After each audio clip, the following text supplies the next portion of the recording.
UP के महाराजगंज में बाढ़ से मचा हाहाकार। लोग जान बचाकर कर रहे सुरक्षित जगहों के लिए पलायन। प्रशासन की ओर से नहीं दिया जा रहा कोई ध्यान।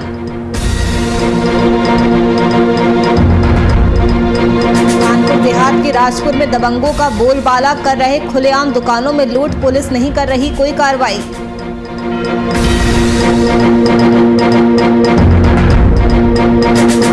और हमीरपुर में 11 साल की बच्ची के साथ दुष्कर्म के बाद शत विक्षत हालत में नाले में मिला शव। शरीर के कई टुकड़े कर की गई हत्या।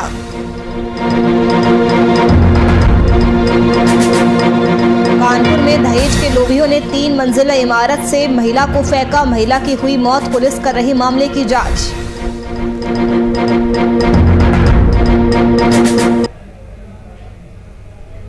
नमस्कार, स्वागत है आपका बात उत्तर प्रदेश की में। मैं हूं आपके साथ नूपुर सक्सेना। यूपी के महाराजगंज जिले में बाढ़ का कहर लगातार जारी है। बाढ़ ने कई दिनों से लोगों की जान आफत में डालकर रख दी है। वहीं विपक्ष के नेता अंकित सिंह जमीनी हकीकत जानने के लिए पहुंचे और मीडिया से रूबरू भी हुए। जहां एक तरफ उन्होंने सरकार की जमकर आलोचना की, तो वहीं जमीनी हकीकत की सही रिपोर्टिंग ना करने पर अधिकारियों को भी उन्होंने आड़े हाथों लिया और बाढ़ प्रबंधन आयुक्त सहित जिलाधिकारी और मुख्यमंत्री से शिकायत करते हुए बाढ़ पीड़ितों को राहत देने की बात कही है। सभी गांव जो हैं पूरी तरह से जलमग्न हैं। कई गांव के इस एरिया में कई गांव के रास्ता पुल क्षतिग्रस्त हो चुके हैं और इसी को हम लोगों के सहयोगियों के द्वारा जानकारी हुई और उसको देखने के लिए हम लोग यहाँ पर आए हुए हैं और अपने लोगों से हालचाल समझने भी आए हुए हैं कि इस अभी वर्तमान समय में प्रशासन शासन के द्वारा कुछ सहयोग मिला कि नहीं मिला। पानी परेशानी बेटे बाबू रास्ता के हमन का फोड़ हो गई। बारिश टूट ताड़ दहलस गोरू बच्चों की परेशानी है, छेड़ी की परेशानी है, मनई परेशानी है, 215 गाँव परेशानी है। आई लाना है इस डीएम साहब का यहाँ पे आई लाना है। आज भी ठूठी बाड़ी कोतवाली के साहब आई लाना लोग देखो के लोग गई। धनुधारी वर्तमान वो मतलब प्रधान थे, उनकी माता जी थी, उनका देहांत हुआ है। कब हुआ है? कल आज सुबह में हुआ। कल मतलब उनको बीमारी हो गया था, फालिश मार दिया था। तो महाराजगंज जिले की तस्वीरें जहां पर बाढ़ ने अपना कहर बरपा रखा है। बाढ़ ने कई दिनों से लोगों की जान आफत में डालकर रख दी है। लोगों के घरों में पानी घुस चुका है। कई गांव ऐसे हैं जो पूरी तरह से जलमग्न हो चुके हैं। तो वहीं विपक्ष के नेता अंकित सिंह ग्राउंड रियलिटी को जानने के लिए वहां मौके पर पहुंचे। उन्होंने मीडिया के साथ बातचीत भी की। इस दौरान उन्होंने सरकार की जमकर आलोचना की। इसके अलावा अंकित सिंह ने जमीनी हकीकत की सही रिपोर्टिंग नहीं करने वाले अधिकारियों को भी आड़े हाथों लिया। अंकित सिंह ने बाढ़ पीड़ितों का हालचाल जाना। उन्होंने जानकारी लेने की कोशिश की कि क्या प्रशासन की तरफ से बाढ़ पीड़ितों को कोई मदद मिली है या नहीं। तो वहीं इसके अलावा उन्होंने बाढ़ प्रबंधन आयुक्त सहित जिलाधिकारी और मुख्यमंत्री से शिकायत करते हुए बाढ़ पीड़ितों को राहत देने की मांग की है।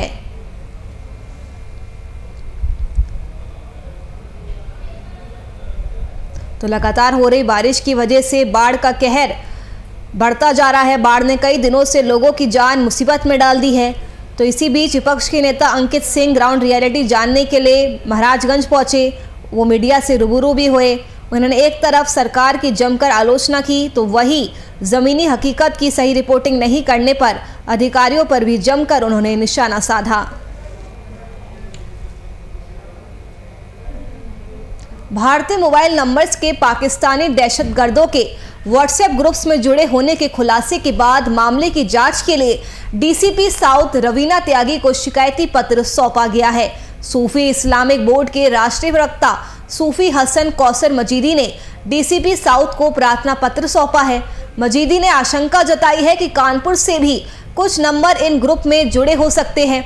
मजीदी ने ऐसे 100 नंबर की लिस्ट डीसीपी को सौंपी है।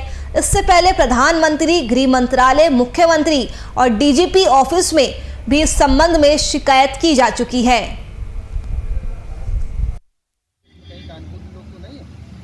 ये ज्ञापन नहीं है बल्कि प्रार्थना पत्र है जो मैंने प्रधानमंत्री जी को, गृह मंत्री जी को और देश के 10 राज्यों के डीजीपीज को लिखा है कि पाकिस्तान का एक वैश्विक स्तर का कुख्यात आतंकवादी बरेलवी पंथ का मुल्ला आसिफ अशरफ जलाली जिसके द्वारा भारत के विरुद्ध अनर्गल प्रचार किया जाता है और कश्मीर को तोड़ने संबंधी बातें की जाती हैं और भारत में आतंकवाद का प्रचार प्रसार किया जाता है। उस आतंकवादी द्वारा लगभग 700 व्हाट्सएप के ग्रुप बनाए गए हैं, जिसमें से मुझे कुछ ग्रुपों की सूचना मिली है जिसमें भारत के कुछ लोग भी शामिल हैं, जिसमें उत्तर प्रदेश के भी हैं। तो कहीं ऐसा तो नहीं कि उसमें कानपुर नगर के लोग भी शामिल हों। उसकी सूचना देने के लिए ये प्रार्थना पत्र माननीय डीसीपी महोदय को आज मेरे द्वारा प्रस्तुत किया। देश के गद्दारों के फोन नंबर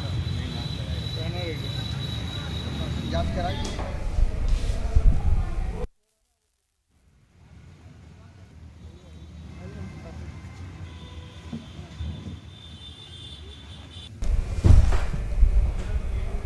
उत्तर प्रदेश के फिरोजाबाद में डेंगू का लगातार प्रकोप बढ़ रहा है, जिसे लेकर शासन और प्रशासन भी अब सख्त होता जा रहा है। वहीं डॉक्टरों की टीमें गांव-गांव जाकर जांच कर रही है। गांव में उप स्वास्थ्य केंद्रों के माध्यम से लोगों का खून लेकर जांच के लिए जिला अस्पताल भेजा जा रहा है। वहीं खिठौत में सामुदायिक केंद्र अराव से आई टीम ने युवा और बच्चों की जांच की, जिसमें 22 लोगों की जांच में 3 बच्चे डेंगू पॉजिटिव पाए गए हैं।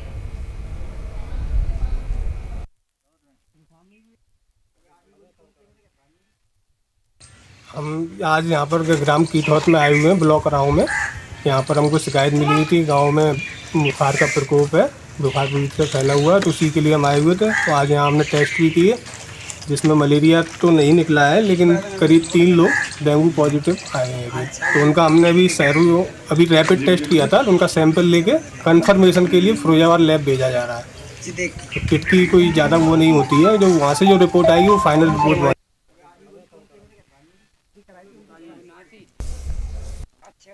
बाद में डेंगू का प्रकोप बढ़ता जा रहा है। शासन और प्रशासन भी अब एक्शन मोड में आ गया है।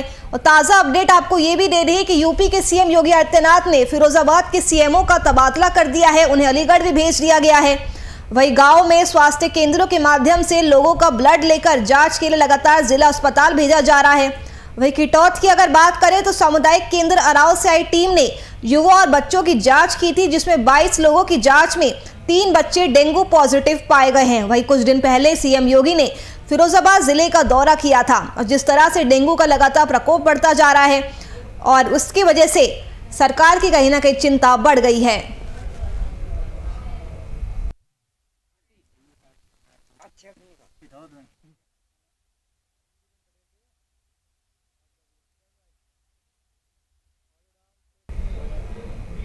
वही अगली खबर कासगंज से सामने आ रही है। आपको बता दें कि कासगंज में उत्तर प्रदेश की राज्यपाल आनंदीबेन पटेल हेलीकॉप्टर से पहुंची, जहां उन्होंने बहादुर नगर के आंगनबाड़ी केंद्र का निरीक्षण किया। इस दौरान उन्होंने लहरा कुष्ठ आश्रम पर कुष्ठ रोगियों को फल बांटे और सौर ऊर्जा लाइट और कंबल भी बांटे। बाद में राज्यपाल ने भगवान वराह के दर्शन कर पूजा अर्चना की। बाद में उन्होंने कलेक्ट्रेट सभागार में अधिकारियों के साथ रोगों को लेकर बैठक की। बाद में 2:35 पर कासगंज से वापस प्रस्थान कर गई। इस दौरान उन्होंने कुष्ठ आश्रम में पहुंची यूपी की राज्यपाल आनंदीबेन पटेल ने कहा कि ये एक ऐसा रोग है कि परिवार को खा जाता है और राज्य सरकारों के द्वारा कुष्ठ रोगियों के इलाज के लिए हर संभव मदद की जाती है और मैंने तय किया है कि जहां जाती हूं और वहां पहुंचती हूं, किसको क्या जरूरत है, उनकी जरूरतों को पूरा करने का प्रयास करती हूं। वही जिलाधिकारी की मांग पर कुष्ठ आश्रम में आज सोलर लाइट और फल कंबल बांटे गए हैं। वही यूपी की राज्यपाल आनंदीबेन पटेल ने कोरोना काल पर बोलते हुए कहा कि सभी राज्य की सरकारों ने कोरोना में बेहतर काम किया और गुजरे हुए लोगों के बाद अनाथ हुए उनके बच्चों का राज्य सरकारों ने हाथ पकड़ा और हर महीने 4,000 रुपए देने का फैसला किया है और राज्य सरकार ने सीधे 3 महीने का 12,000 रुपए जमा करने का काम किया, जिसमें कोई बिचौलिया नहीं था, जिसका सीधा लाभ बच्चों को मिल रहा है और देखभाल भी उनकी ठीक से हो रही है।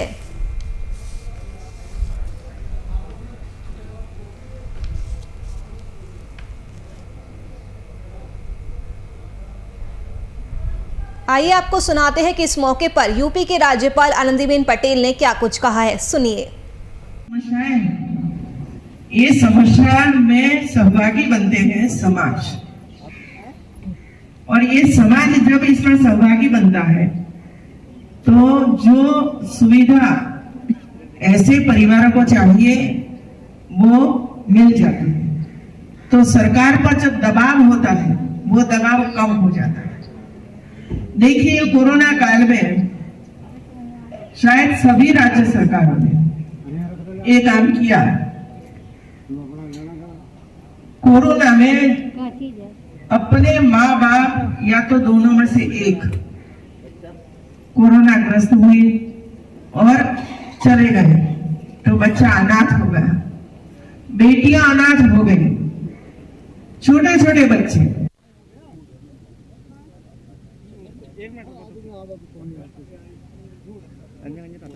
माननीय राज्यपाल जी हम सभी के बीच में हैं।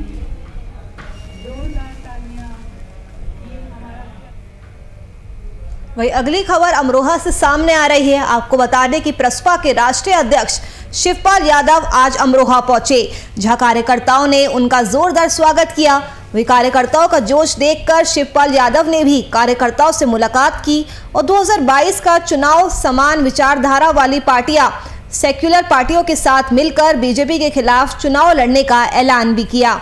आपको बता दें कि प्रेस कॉन्फ्रेंस में शिवपाल यादव ने बताया कि 2022 के चुनाव की पूरी तैयारी है और अब हमारे जगह जगह दौरे भी चालू हो गए हैं और आगामी दौरे प्रगतिशील समाजवादी पार्टी द्वारा बनाए गए सामाजिक परिवर्तन रथ पर सवार होकर क्षेत्रों का भ्रमण किया जाएगा।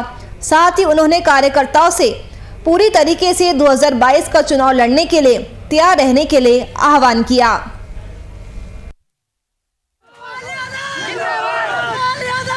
2022 के चुनाव की पूरी तैयारी है, उसी में हमारा दौरा शुरू हो गया है। आज हमारा संभाल, बदायूं, फिरोजाबाद, आगरा इस चक्र में है। इसके बाद हमने एक रथ बनाया है, सामाजिक परिवर्तन रथ। उसके बाद बहुत जल्दी पूरे प्रदेश का दौरा करेंगे।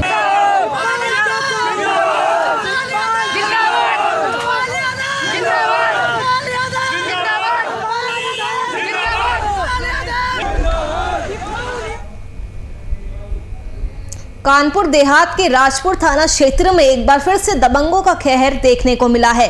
दबंगों ने सरेआम एक दुकान में घुसकर दुकानदार के साथ मारपीट की और लूटपाट की घटना को अंजाम दिया।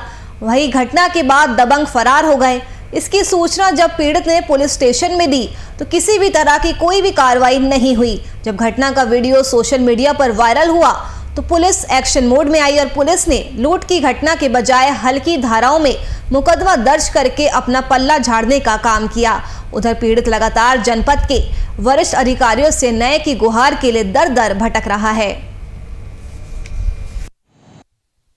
एकदम से 10-20 लोग आए, इनमें 2-3 औरतें थी, आके मारने लगे और लूटपाट करने लगे। यहाँ पे जब उन्होंने देखा कैमरा यहाँ जो लगा है तो उन्होंने कैमरा थोड़ा 5 मिनट बाद, इसके बाद ढोलक में लर बहुत सारा सामान था। 2.5 लाख जिंजीर थी, ढोलक में रुपए होंगे करीब लाख रुपए।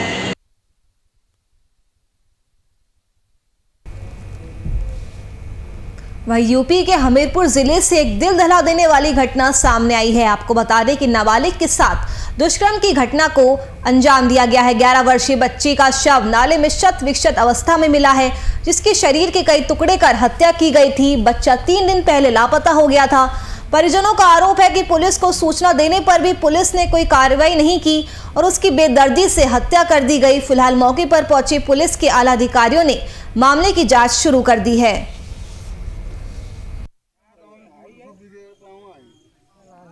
तो हम शाम को काम करके पहुंचे घर, हमारी माता जी रोटी बना रही थी। उन्होंने कहा कि बस भी नहीं घर पे, तो हम ढूंढने में लगे तो हमको नहीं मिला। हम थाने पे सुबह गए, रात में थाने गए, थाने में एप्लीकेशन दिया, बताया है कि सर हमारा भाई नहीं मिल रहा है, तो कहे कि एप्लीकेशन दे दो। हमने कहा सुबह देंगे, रात में कहीं होगा तो आ जाएगा। फिर उसके बाद हम ढूंढना चालू कर दिया। कल एप्लीकेशन दिया हमने, नाम जद्दी भी किया, साथ बच्चों के साथ घूमता था, उसके बच्चे को छोड़ गए घर में आगे, थाने की जीप आई है, घर छोड़ गए आगे। वो डेड बॉडी मिली है। ये एक बालक है जिसकी उम्र करीब 12-13 वर्ष है। उसका नाम सुप्पू है और कमरुद्दीन का लड़का है और ये 30 तारीख को जन्माष्टमी से गायब था। आज इसका छत विच्छत जो है शव मिला है और इसका पंचनामा हम लोग करा रहे हैं। सब ये जो अवशेष मिले उन्हें एकत्र कर लिया गया है, पोस्टमार्टम के लिए भेज रहे हैं और घर वालों से तहरीर ले रहे हैं और जानकारी की जा रही है।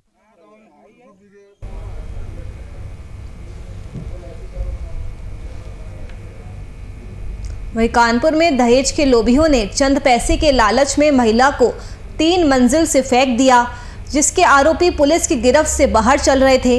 वहीं पुलिस ने कार्रवाई करते हुए 6 दिन बाद 2 आरोपियों को गिरफ्तार कर लिया है। ग्वाल टोली थाना क्षेत्र के मकबरे का ये पूरा मामला बताया जा रहा है।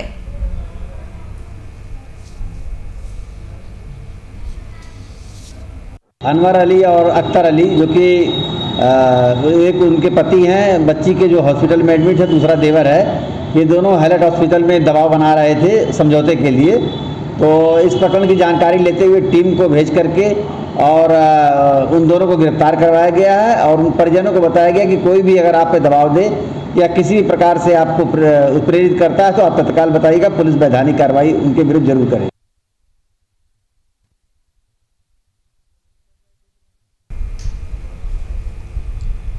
जहां एक तरफ माँ बाप को भगवान का दर्जा दिया जाता है तो वहीं दूसरी तरफ बूढ़े हो जाने पर माँ बाप बच्चों के लिए बोझ बन जाते हैं। और ऐसा ही एक मामला कानपुर से सामने आया है, जहां एक बेटे ने अपने माँ बाप को कमरे में बंद करके पीटा तो वहीं बुजुर्ग दंपत्ति ने इसकी शिकायत एसीपी से की और अपनी आपबीती सुनाई। वही कार्रवाई करते हुए एसीपी ने बेटे को गिरफ्तार कर जमकर फटकार लगाई। फिलहाल आरोपी बेटे को समझा बुझाकर घर वापस भेज दिया गया है।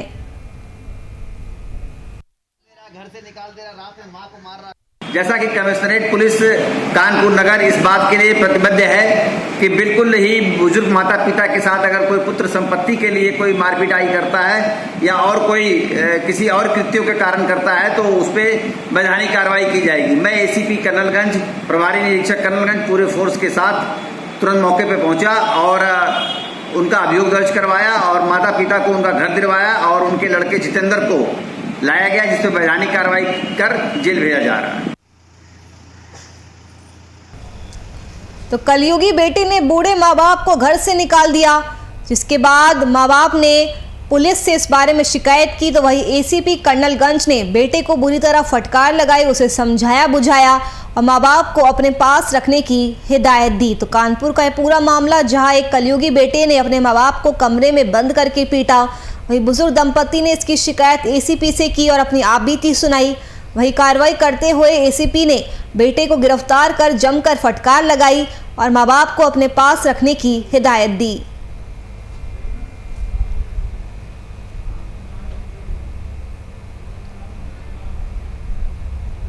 उत्तर प्रदेश में हर्ष फायरिंग के मामले कम होने का नाम नहीं ले रहे हैं। आए दिन कहीं ना कहीं से हर्ष फायरिंग की खबरें सामने आती रहती है। ये ताज़ा मामला कानपुर से सामने आया है, जहां बर्थडे पार्टी में रिवॉल्वर से ताबड़तोड़ हर्ष फायरिंग की गई। स्थानीय लोगों ने बताया कि ये जो वीडियो में हर्ष फायरिंग कर रहा है, इसका नाम अविनाश ठाकुर है और ये पूरा मामला गोविंद नगर थाना क्षेत्र के बी ब्लॉक इलाके का बताया जा रहा है।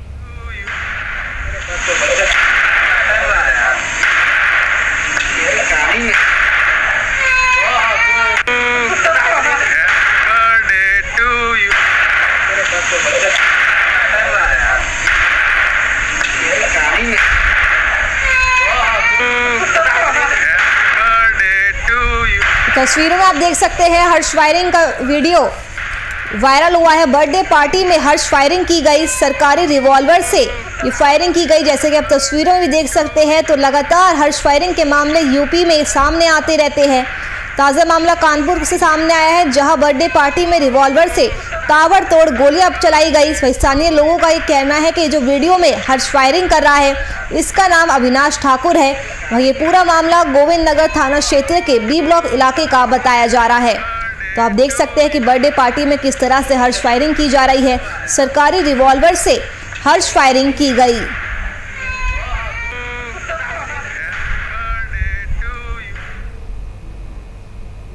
सुल्तानपुर के नगर कोतवाली इमिलिया खुर्द गांव में बीती शाम किशोरी की हत्या का शव बक्से में मिलने से हड़कंप मच गया। हैरानी की बात तो है कि घटना को अंजाम देने वाला कोई और नहीं बल्कि किशोरी का चचेरा चाचा ही निकला। वही हत्या से पहले उसने दुराचार की भी कोशिश की। फिलहाल आरोपी चाचा को पुलिस ने गिरफ्तार कर लिया है और शव को पोस्टमार्टम के लिए भेज दिया गया है। नाबालिग लड़की का शव उसके घर में अंदर रखे एक बक्से से बरामद किया गया। इस संबंध में शव को कब्जे में लेकर और परिजनों से काफ़ी जानकारी करने पर यह मालूम हुआ कि उसका एक पट्टीदारी का चाचा, जिसका नाम सत्यनारायण कोरी, पुत्र स्वर्गीय रामजी आवन कोरी, उम्र लगभग 38 वर्ष है, वो इस लड़की पर बुरी नज़र रखता था, शराबी किस्म का था तथा अक्सर इसके साथ जो है छेड़छाड़ किया करता था।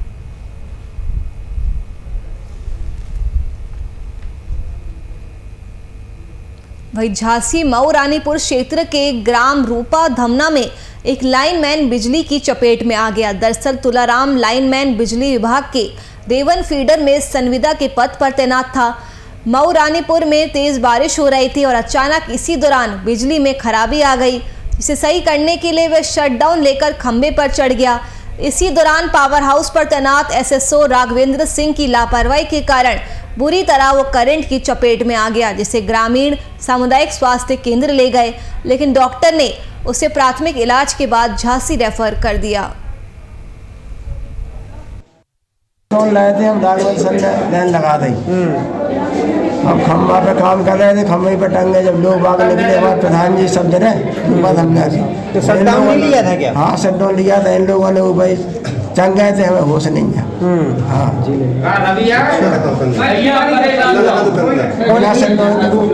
मतलब बिना शटडाउन के काम नहीं कर रहे थे? हाँ बिना शटडाउन के नहीं कर रहे थे, लाइन लगा दी हमने शटडाउन लो। नहीं शटडाउन उसने लिया था, किसी ने धोखे में खोल दी, तो वो वहीं बेदा था। हम लोग पहुँचे, जब हम लोगों ने उसको उतारा, हसिया से काटा है जी। अब उसकी स्थिति ठीक है, अभी दवा ववा हो गई है। वो तो बहुत घायल हो गया था, जल गया था 2-3 जगह। 10 बज जाए 11 बज जाए, आग में से जाकर चूर